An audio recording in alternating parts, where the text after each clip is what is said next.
Florida is the state for fiscal responsibility and for economic freedom. The recklessness of spending, borrowing, and printing of money over the past 4 years by the federal government has driven up the cost of everything from groceries to housing and has saddled Americans with high interest rates. The national debt now stands at an astounding $34 trillion.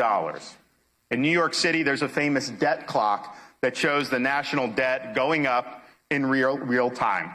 I'd like to see one of those made for Florida's debt. Only a Florida debt clock would be counting down, not up, because we have paid down nearly 25% of our state's debt over the past 4 years. Imagine that.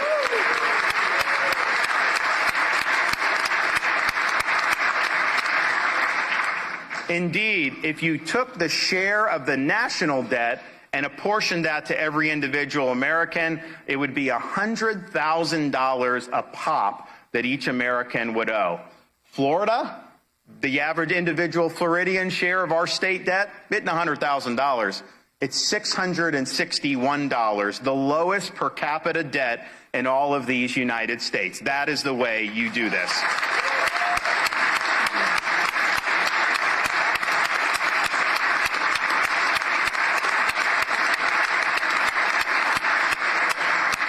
Now, we're able to reduce debt because we've been fiscally responsible, but also because we have embraced smaller government. Florida has the lowest number of state employees per capita and the lowest cost per state resident for state government in the entire United States, and yet we deliver services better than most states. In fact, when people move from places like New York, the first thing they tell me is that our roads are better, our services are better, and we know now our schools perform better as well. This year, my budget proposal reduces the budget by $4 billion from the previous year, placing $16.3 billion in reserves and paying down another $455 million in state debt ahead of schedule. We have run budget surpluses and paid down debt while also enacting record-setting tax reductions. And even with these tax savings given to our residents, we have still brought in $1.3 billion in revenue over the projections just since the start of the fiscal year on July 1st. Last year, I asked the legislature to reduce taxes on families as a way to mitigate the effects of the federal government-induced inflation, and you delivered.